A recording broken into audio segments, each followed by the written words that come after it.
Magandang araw sa ating lahat. Dito tayo ngayon, mag-press tayo ng connecting rod. Connecting rod ang gagawin natin ngayon. Crankshaft ng motor. Mag-press tayo. Dito tayo sa shaft natin.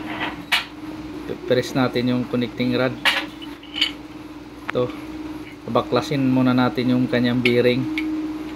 Saka yung kanyang timing gear.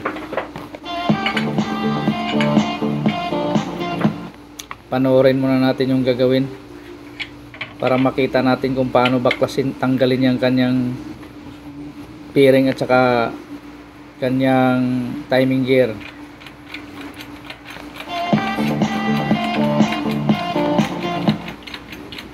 Yan, pinipress na.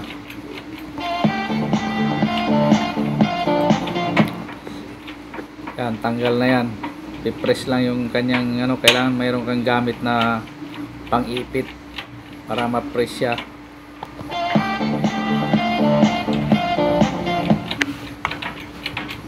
Panoorin natin.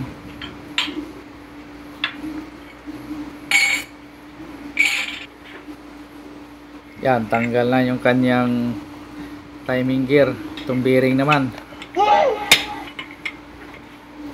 kailangan mayroon din yung yung guide na pangtanggal sa bearing. Yan siya, yung talagang pangtanggal, pang-bearing talaga. Yan, manipis na yung para sa bearing, pag palo, tanggal na.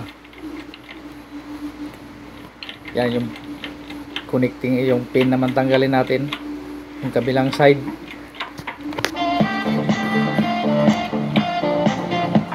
Medyo matigas din yung tanggalin. Kailangan pag i-press, kailangan paluin yung kanyang nakaipit. Yan, kailangan paluin yan para gumalaw-galaw. Hindi naman palo na malakas, yung tama lang siya.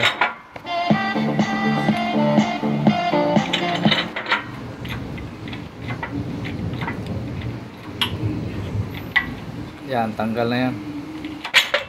So, tanggal na.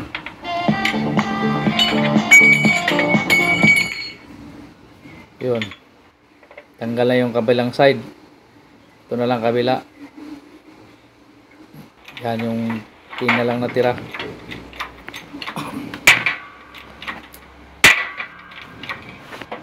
Ang kailangan paluin din yung kanyang pinagpatungan para gumalaw-galaw siya bago ipipress. Yan, para ibigay yung kanyang pin. Yan, tanggal na. Ganyan lang kadali magtanggal. Kakabit na naman yung bagong pin. Kailangan yung butas ng pin, pasok din yan sa butas dyan kasi mayroong langis dyan dumadaan. Mapasukan din siya ng langis.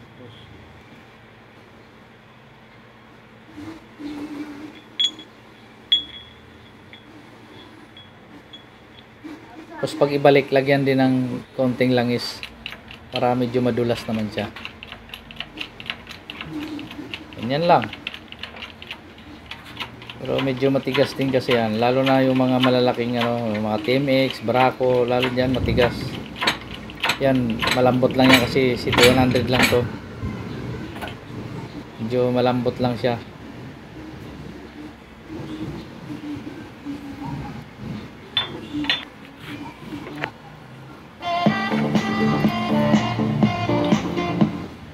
Kabit na natin yung kanyang kabilang side. Ito muna ang connecting rod, saka pin, saka yung bearing. Yung kabilang side naman, lagyan muna ng langis. Yan, yung kabilang side naman ilagay.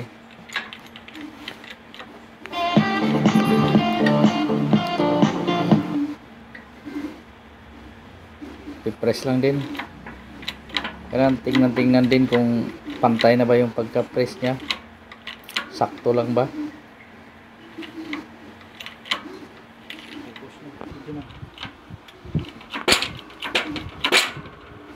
Ayan. Okay na. Ngayon, align na lang. Pag-align yan, yan. Saglit lang naman ang pag-align yan. Tapos, yan, dito kailangan may isasalang pag-align. Medyo tabingi pa. Kaya, align uli. Yun, tabingi pa.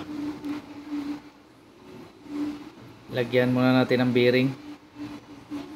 Para pag-align madali lang. Para pagpatong doon sa aligner, maganda yung ikot. Malalaman natin talaga kung mayroon siyang kung kulang pa ba yung align niya. Ilagay muna natin yung bearing. Saka yung kanyang timing gear. Tapos balik i-align natin uli kasi pag ilagay itong bearing baka ma-disalign na naman. Align na naman tayo kaya kailangan may bearing na siya pag natin align. Pati yung timing gear. Yung timing gear may timing din yan. Diyan sa kunya niya naka-align.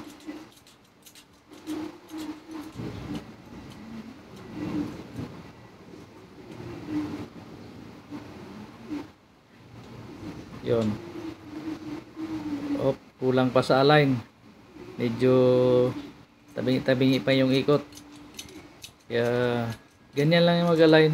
Press, ganyan lang. Kabilang side. Pag medyo tabingi pa, kabila naman.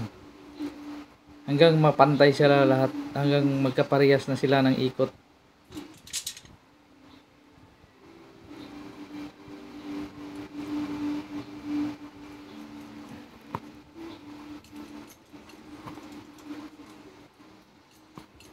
Ganyan lang mag-align.